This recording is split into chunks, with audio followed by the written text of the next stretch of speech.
大家好，欢迎来到听书学史。这次想为大家介绍的是万田绿平所写的《走到人生的最后一步》这本书。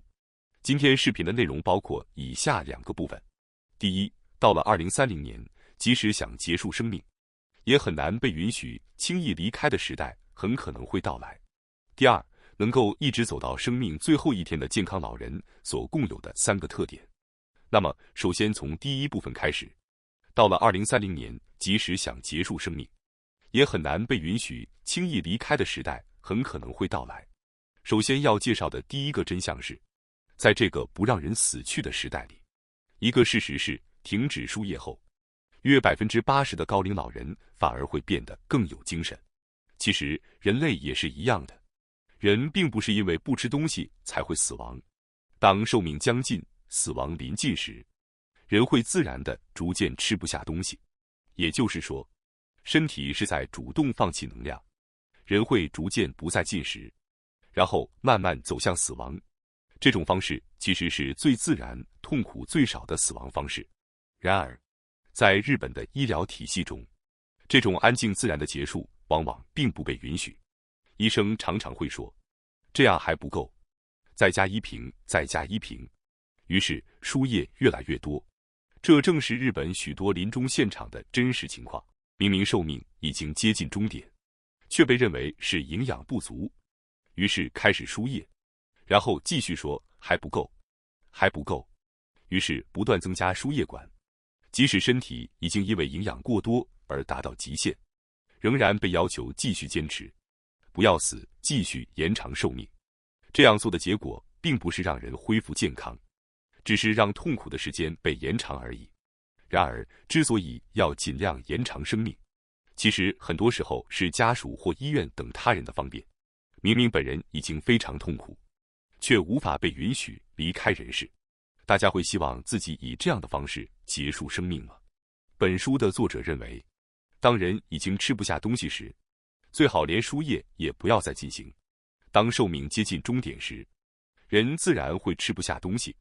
即使不进食，很多人仍然可以活1个月到3个月，甚至也有患者不喝水也活了3周。当然，这样的患者通常已经无法去厕所，长期卧床，但是他们往往非常平静地离开人世。如果已经无法进食，那么选择不再补充营养，反而可能是最自然、最不痛苦的死亡方式，因为身体已经无法接受营养。即使强行输进去也没有意义，反而只会让身体更加痛苦。而且那些已经吃不下东西的人，也不能说他们是自己希望输液的。当然，如果本人明确希望输液，那是另外一回事，但这样的情况其实很少。很多时候，患者已经无法说话，表达自己的意愿，医院往往认为必须充分输液，于是给予大量输液，但这样一来，身体无法处理这些水分，于是会出现全身水肿，甚至肺部积水。当肺部积水时，就会出现呼吸衰竭，痰和咳嗽也会增多，肺就像被水浸泡一样，患者会体验到一种仿佛溺水般的痛苦。事实上，这在医院里是经常发生的场景。如果在这种情况下停止医院的输液，选择回家进行临终照护，大约80%的患者会变得轻松许多。原因很简单，因为不再输液了，身体不会再摄入多余的水分，于是呼吸会变得轻松。甚至有些在医院被医生告知，再喝水就会发生误吸性肺炎而死亡。但回到家之后，意识反而变清晰，而且有相当高的概率又可以正常喝水。作者认为，很多老年人变得危重，其实某种程度上是医生或医院造成的。回到家之后突然恢复精神的人，其实并不少见。接下来介绍第2个真相，在这个不让人死去的时代，另一个现实是，老年人一旦因为骨折住院，往往会吃一堆药后才回家。那么接下来谈谈认知症。认知症并不是突然发生的，而是经过几十年慢慢进展的疾病。随着年龄增长，大脑会逐渐老化，通常最先衰退的是短期记忆，所以经常会听到老人说，很久以前的事情记得很清楚，但最近发生的事情却记不住。这正是因为短期记忆衰退，之后甚至会逐渐不知道怎么换衣服、怎么上厕所，最后发展成任何人都能看出来的明显的痴呆状态。然而，其实还有一种症状，看起来和痴呆非常相似，但完全是另一种疾病，那就是谵妄。虽然还没有发展为痴呆症，但短期记忆已经开始衰退的老年人，一旦住进医院，就很容易出现一种状态：这里是哪里？因为他们已经无法记住新的事情，所以无法理解自己为什么会在医院里，突然被带到一个陌生的地方，周围都是不认识的人，还不断有人过来对自己的身体做各种操作。可以说，这是一种非常令人恐惧的状态。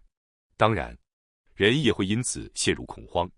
举个例子，假如你们突然被带到某个丛林里，周围的人说着听不懂的语言，穿着和你完全不同的衣服，还不断用针往你身上扎，那你一定会陷入恐慌。这种极度的恐慌状态，其实就是所谓的谵妄。有些人会试图逃跑，或者把输液管拔掉，甚至大吵大闹，结果被强制束缚起来。但是，这种谵妄状态其实很大程度上是医院环境造成的。即使是情绪激动的患者，只要尽早回到家里，很多人都能比较容易地恢复正常。然而，医生往往认为治疗疾病才是自己的工作，因此并不会认真观察每个患者的具体状态。即使看到了，很多时候也不会真正去理解，于是就会得出结论：这种状态不能让他回家。于是患者就在谵妄状态下继续住院，就算运气好，原来的疾病治好了，接下来却可能出现认知功能的持续恶化，最终就会走上一条路线，再也回不了家，被送到养老机构。大家身边可能也听说过这样的情况，原本非常清醒的老人，因为骨折住院后，结果却变成了痴呆症。作者说，这样的案例中，很多都是谵妄成为了导火索，虽然并不是全部，但据说在痴呆症病例中，大约有到10%的情况，是医院成为了最后的触发因素。有些医院甚至会对因谵妄而兴奋的患者，用药物强制让其入睡，表面上的理由是，为了防止患者因挣扎而受伤。为了避免进入这样的情况，作者认为，不要轻易把老人送去住院，只要可以在家照顾的，尽量在家照顾。对于老年人来说，维持日常生活的环境，才是最安全、最自然的选择。接下来介绍第3个真相，不让人死去的时代中的另一个事实是，所谓突然去世，真正的含义其实是，最终死于痴呆症。很多老人常说，最好是突然去世。所谓突然去世，是指在身体还没有失去行动能力，也没有患上痴呆之前，没有痛苦的突然去世。但是，大多数希望突然去世的人，其实都默认了一个前提，自己会活到超过平均寿命。他们想象的是，超过平均寿命仍然健康，然后突然离世。但如果看看数据，就会发现，健康寿命通常比平均寿命短7至10年。也就是说，当人达到平均寿命时，绝大多数人其实已经不再健康活跃了。那么，为什么还有这么多人追求这种超过平均寿命还健康突然去世的罕见情况呢？原因可能是，我们平时看到的老人，几乎都是这种少数的健康老人。比如电视上出现的80岁、90岁的老人，看起来几乎都非常有精神。这是因为，身体不好的老人要么在医院，要么无法外出，因此我们看不到他们，结果就造成一种错觉，好像老人都很健康。那些已经去世的人，长期卧床在医院的人，住在养老院的人，我们平时几乎看不到他们的生活状态。所以，当我们看到精神矍铄的老爷爷、老奶奶时，就会忍不住想，我将来也想那样。然而，如果看看老人每天吃的药，就会发现，很多药其实正好阻碍了突然安然离世。医生的职责是尽可能延长寿命，因此，突然去世其实并不被欢迎，于是就会使用大量药物，比如降压药、抗凝血药、糖尿病药。即使这样，也要尽量延长生命，而且一旦发生发作，通常会被救护车送到医院，于是很可能又被救活。在现代社会，想要突然去世其实非常困难。那么，如果既没有中风，也没有心肌梗塞，一直健康的活着，会怎样呢？最后等待我们的，很可能是认知症，也就是痴呆症。其实是在人们实现健康长寿愿望之后，最终可能出现的一种结果。大家都说，我绝对不想的痴呆，但讽刺的是，在追求所谓健康长寿的过程中，很多人其实正走在一条最终通向痴呆症的道路上，这就是现实。接下来进入第二部分，讲解能够一直走到生命前一天的健康老人所共有的3个特点。首先介绍第一个特点，直到死亡都保持健康的老年人的特点是核心的体力非常强。如今在日本，常常说2个人中就有1个人会患癌症，但是本书作者认为，人不是因为癌症变大而死亡，而是因为衰老变弱才死亡。人一定会老去，从某种意义上来说，人生就是一条下坡路。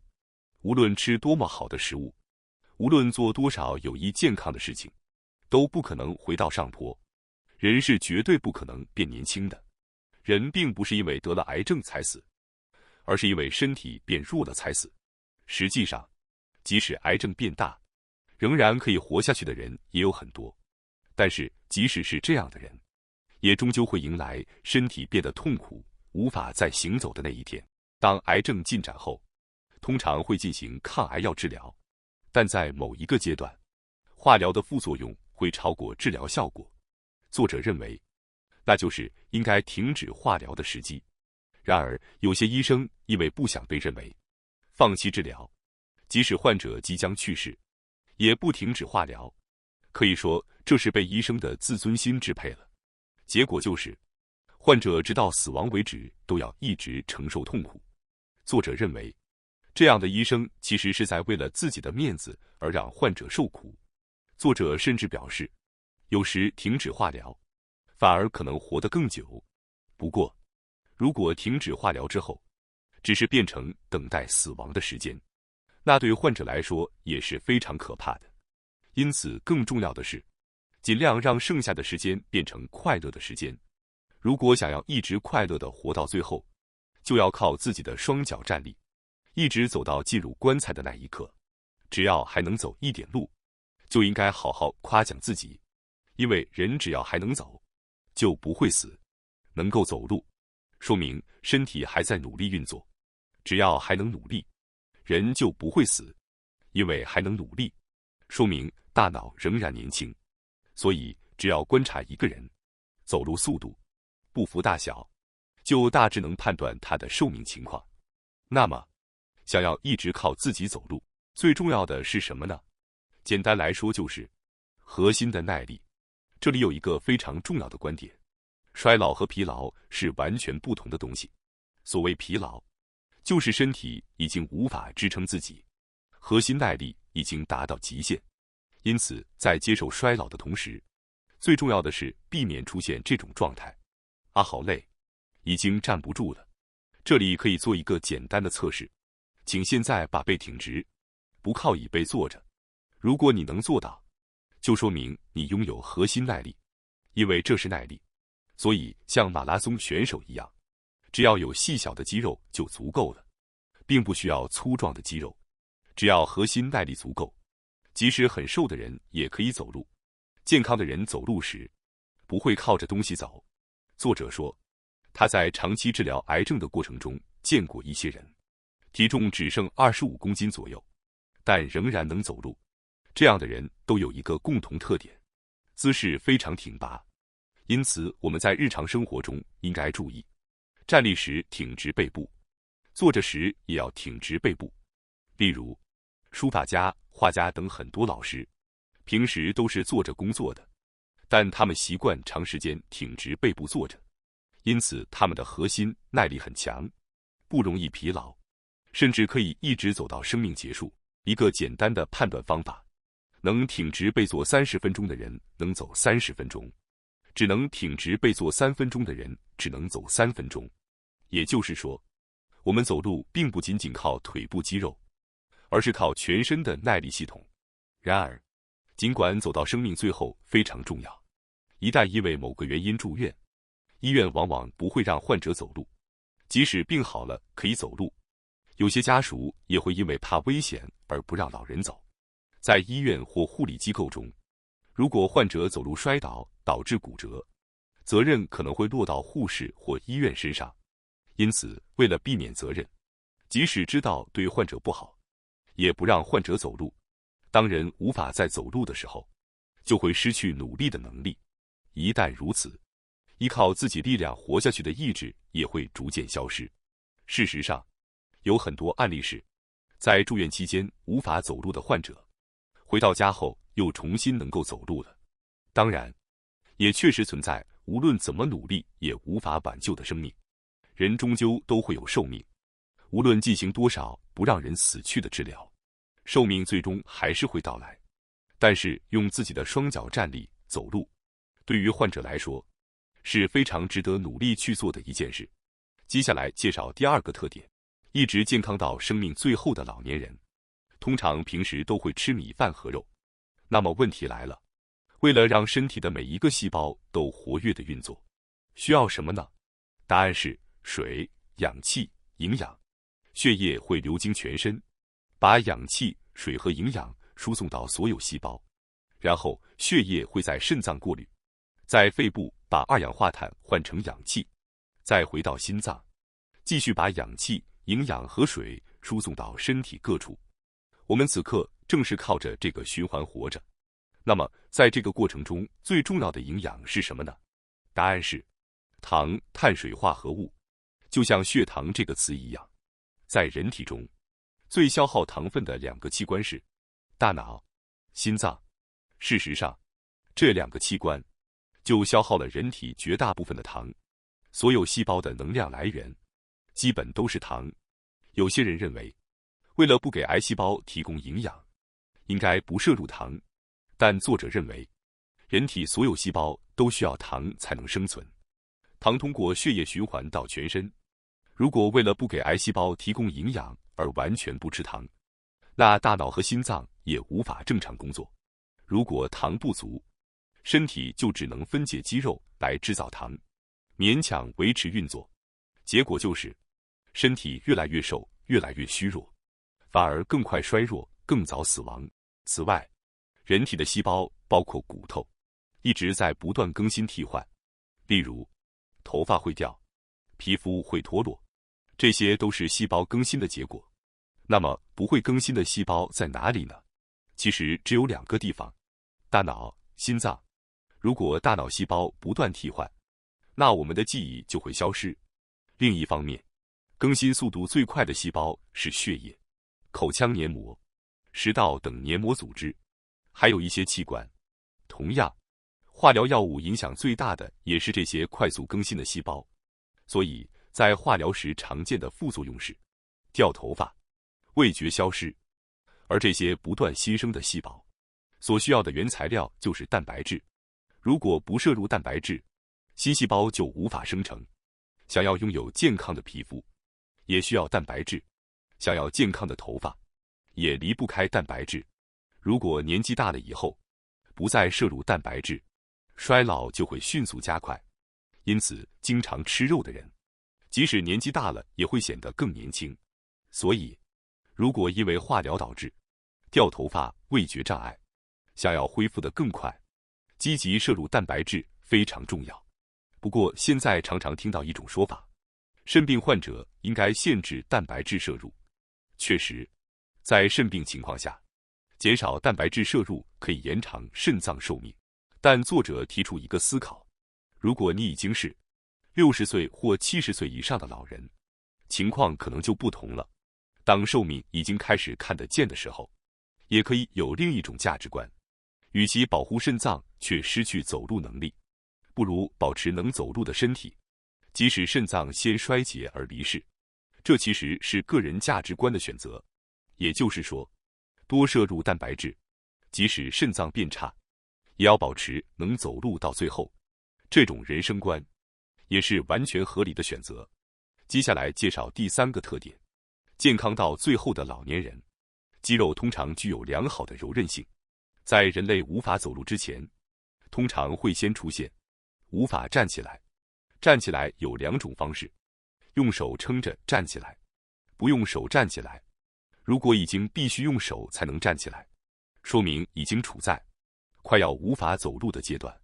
因此，可以把一个简单标准作为参考：是否能不用手就站起来？为了保持这种能力，有一个很好的训练方法，让别人喊1、2、3，听到口令时立刻站起来，只要注意不要向后摔倒。即使没有人扶着也可以练习，只需要一点空间，一个口令，就可以完成这个训练。即使是已经无法走路的人，也可以慢慢练习，每小时站起来约10次。随着时间推移，可以逐渐增加次数。